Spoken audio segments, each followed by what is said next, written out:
Ayan, magandang morning mga idol. Good morning. Welcome po muli sa ating channel.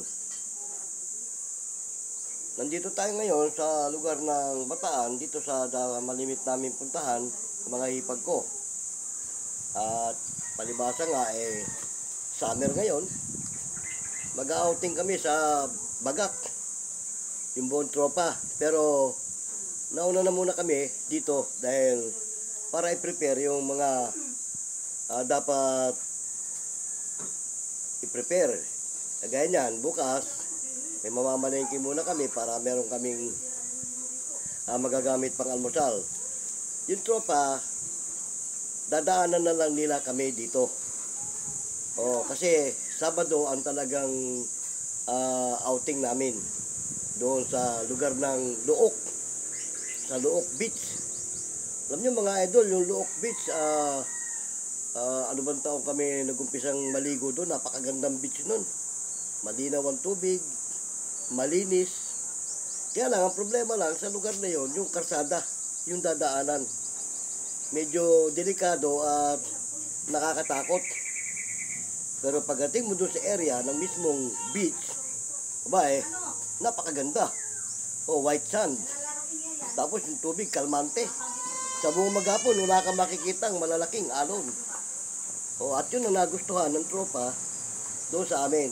Kaya napagplanuhan na ngayong summer, doon kami mag-outing. At napag-usapan na nga na mauna kami rito.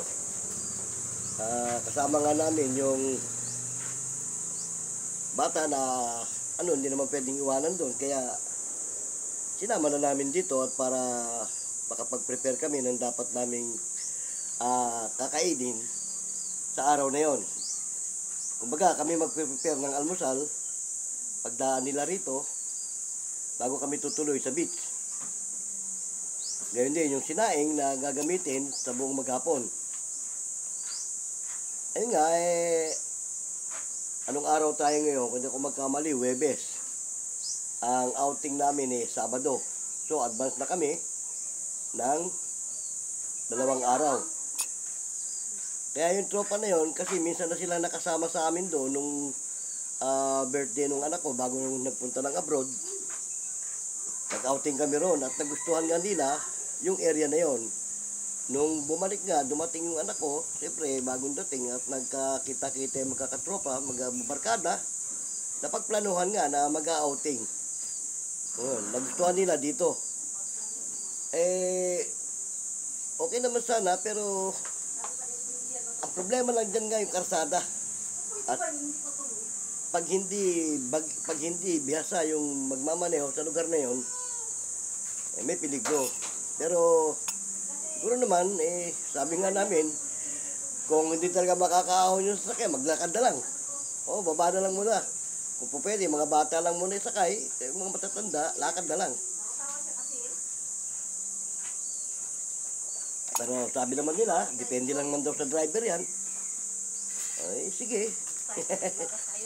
Pero mga idol, sabi ko na sa inyo, napakaganda ng beach na yun. Hindi pa nga lang masyadong kilala at hindi pa masyadong putok yung beach na yan. Kasi nga, bihirang dayuhin, pero napakaganda. Ang linaw ng tubig, hanggang dibdib mo na, tingnan mo yung tubig, kita mo pa yung ilalim, yung buhangin. Nalabo ang tubig. Napakaganda. Pero meron kasi Dami doon nila pinutan, sa loob lang nila nabusuhan yung tubig, hindi doon yung beach dito kasi, merong isang lugar dito na, saan ba yun? Saysayin? Sa laman, saysayin. Sa Saysayin, bumabanumbon yung alon, hindi maganda. Malabo daw. Tapos yung buhangin daw doon, black sand. Upo lang. Merong isa kaming pinuntahan dito noon, isinama ako nung presidente ng senior sa amin, si Oksay, doon sa Maribeles, yung kanyang parang hindi naman niya beach yun, pero parang niya, yung rest house. Ang ganda rin, kasi yung likod ng kanyang rest house, dagat. Pwedeng paupahan yung kanyang area na yon pagka may mag-outing. Maganda rin. Tahimik din yung area ng tubig nun. 2 araw, 2 gabi ako nandun. Hindi ko man lang narinig na pumagaspas ng malakas yung alon. Tapos kalmante. Bawal kang tulira. Parang kagaya din dito sa Look. Pero sabi nga, nung nakausap ko yung konsehal doon, nagkakwentuhan kami. Dahil sabi ko nga, ang malimit namin para puntahang beach, yung Look. Yung pala, yung Look na yun, dito sa kinalalagyan namin sa beach ni Oksay, ano yun yung pangalan, may pangalan yung beach nila. Alas asin. Hindi Alas Asin, yung, ano yun Sisiman. Oh, yung beach na Sisiman, sa Marabeles yun. Magandang beach din yun. Oo, dinadayo din. Kasi nung napatiming na nandoon kami, ang dami nag-excursion sa area na yun. Tapos meron silang parang lugar na, yung parang pinaka-hall. Oo, doon ka magre-register pagka magbe-beach ka. Tapos may mga cottage din doon sa mismong dagat. Ngayon, yung kay Oksay na pinuntahan namin, sakop yun, ng area na yun. Pero sabi ko nga, pwedeng gamitin yun. Pag may excursion ng barangay namin, pwedeng gamitin yun. Kaya lang, napakalayo nga Marabeles. Pero ganda. Ay sabi nga nung konsehal, kung sa Look kayo malimit pumunta, ayan yung kabila sabi niya ng bundok na yan, pag ikot mo ng ganyan, Look na yan dyan Oo. Sabi ko malapit lang pala. Sabi niya maraming mga tiga-Look na nagbabangka papunta rito. Dito tumatambay yung iba, tapos mga ilang aalis din naman. Parang lang, namamasya lang.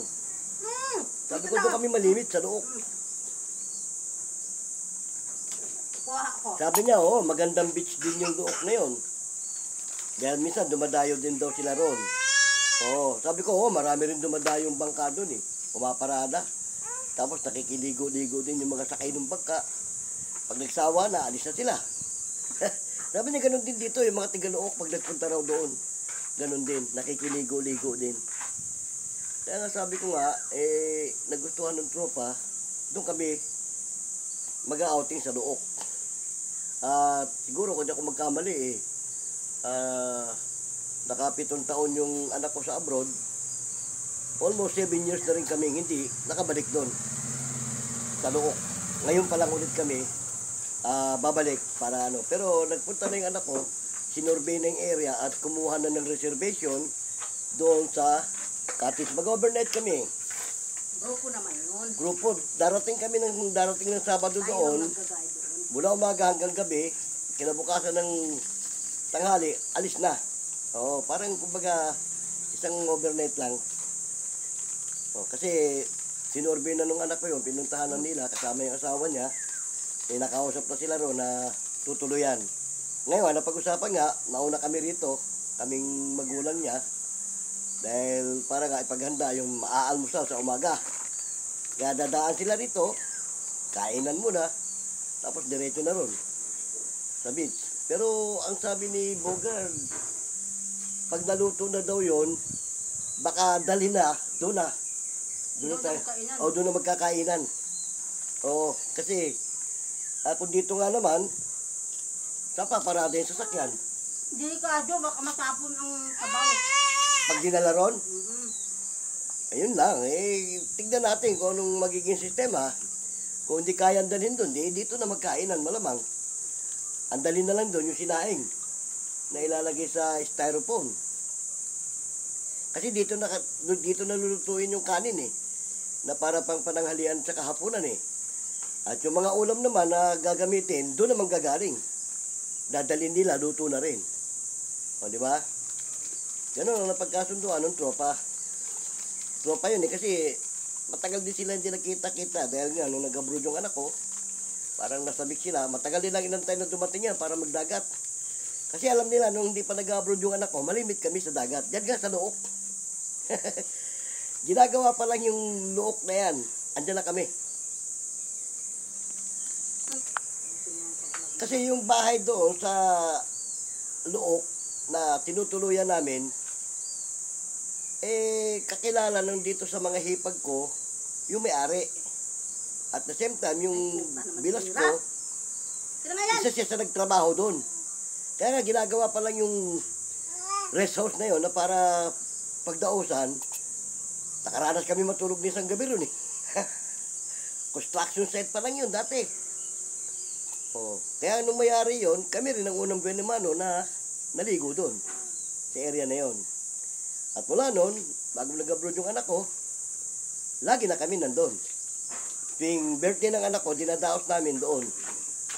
Oh, ay nakasanayan ng tropa na tuwing nagdadagat kami. Tuwing gantong Abril kasi birthday ng anak ko eh. Nakasanayan nila yun, kaya nung mag-abroad si Bogard, yung anak ko, na-miss nila. Oo, kaya panay tanong, kailan ba uwi niya? Miss na namin yung Kaya nung dumating, after 3 months yata o 2 months na nandito na yung anak ko, nagkasama-sama, nagkakwento-kwentuhan yung tropa, ayun, napagplanuhan na mag-outing nga ngayong summer. Kaya nga yan ang inaantay namin ngayon dito, nauna na kami. Kaya dito ako ngayon. For the meantime kwentuhan muna tayo, di ba tama? Kasi yun naman ang natin magkwentuhan lang naman Wala naman tayong ibang content, kundi ang kwentuhan lang. Hindi tayo papaksa ng kung ano pa man, kundi itong nalalapit naming pag-outing doon sa Luok. Mga idol, yung Luok Beach, i-research ninyo, nasa na yan nasa YouTube, nasa na, i-research nyo yung Luok. Marami nang dumadayo dyan. Napakaganda na kasi. Marami din accident. Yung area. Maganda talaga yung dagat.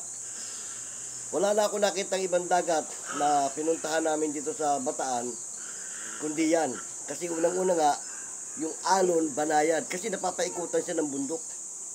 Kaya yung alon, bago dumating yung malalaking alon, basag na, nababasag na nung nakapaikot na bundok. Nasa gitna siya Napapagitanan siya ng dalawang bundok Kaya maganda. Banayad na banayad. Sipin mo, hanggang dibdib mo na yung tubig. Pag tinignan mo yung ilalim kita mo pa yung paa mo Ganun kalinaw ang tubig. Tapos hindi siya kagaya ng meron kami ibang pinuntahan dito, talagang bumabalumbog din yung alon. Pangit. Hindi maganda. Kaya nga, yun ang pagkasunduan ng tropa. Una nga, ang sabi, Cavite. May nagsabi, Batangas. Merong isa nagsuggest, doon tayo sa pinaliguan natin, sa lugar yun, sa Bataan. Yun nga, nabanggit nga, sa Luok. Yun. Kasi nga naman, sa parting area ng Cavite at Batangas, madumi. Pangit ang dagat, sa totoo lang. Dito sa parting Bataan kasi, palibasa ito, malayo, hindi masyadong dayuhin, hindi siya polluted ang dagat, malinis. Kaya lang, may mga area dito na maganda yung dagat, kaya lang yung tubig bumabalumbon. Oo, yung malalakas ang alon. Yung mga open area na dagat. Hindi kagaya dito sa Luok, hindi siya open Namamagitanan siya ng mga bundok Kaya maganda. Yun, yan napagkukwentuhan lang naman natin. Dahil nga, panahon ng summer ngayon, uso na naman ang mga outing. Kaya kung kayo may binabalak na mag-outing ngayong summer, i-research nyo itong Luok. Diyan kayo magpunta. Maganda. At balita ko, mura lang daw mga cottage dyan. Yung mga, mura lang. Yung mga bahay na tutuluyan. Ito yata yung tutuluyan namin. Kung di ako magkamali, nasa 8,000. Oo. Yung bayad sa isang magdamagan. Pero naman, kasi marami kami. Nasa 30 personas yung grupo na mag-outing. Mga 2 van at saka isang jeep yata ang pupunta dito. Kaya yun, ambag-ambag naman yung tropa. Hindi naman isang tao lang sasagot. Ambag-ambag. Ang nga yata, 1,000 isang tao. Kung sa 30 mahigit, ang alam ko 30 daw, 33 yata, 34. Di 34,000 din yun sa 1,000 ng isang tao. Di ba? Sama na rin pagkain, pati yung sasakyan. Kaya nga, kayong mga nagbabalak mag-outing ngayong summer, i-research nyo. Luok. Apakaganda. Ito, Sabado, kita-kita tayo at ibablog natin uli yung itong aming outing. Pero for the meantime, nandito ako sa bahay ng hipag ko. Dahil dito kami malimit tumuloy bago kami magdagat. O kahit nung nandito pa yung anak ko, di pa nag-abroad, bago kami magdaos ng ano sa dagat, dito kami tumutuloy. Oy! Wala ba kinapansin sa camera na may biglang sumulpot na anino? Di ba? May kasama tayo rito na hindi natin napapansin. Pero okay lang yan. Araw naman eh. Wala namang problema eh. Napansin ko lang yun. Pero... Pasok na? O sige. Ingat lang ha yung biyahe. Ayun, yung pamangking ko. Napadaan. Paano ha mga idol ha? Salamat na marami at sa Mike Lisotalin. Itong ating kwentuhan. Sinamahan nyo ako. Yan naman napagkwentuhan lang naman natin dahil nga panahon ng summer ngayon, usong-uso ang mga outing. Ito na nga, napagkasunduan ng tropa na mag-outing kami dito. Pero advance party na kami, nauna na ako para ihanda yung mga dapat gagamitin at yung iba pang mga pangangailangan. Okay lang ha, kung muna yung inyong lingkod, si Boyet, pasamantalang nagpapaalam. At kung meron kayong mga katanungan, mga idol, tungkol sa dito sa beach na pupuntahan namin, lagay nyo lang dyan sa comment section. At kung meron kayong mga comment, lagay nyo lang dyan. Para naman matalakay natin. Pagdating namin doon sa beach, mga idol, ibablog natin ulit ng ganito, kukontent natin. Baka kasama na ang buong tropa. O, paano ha? Hanggang sa muli. Paalam!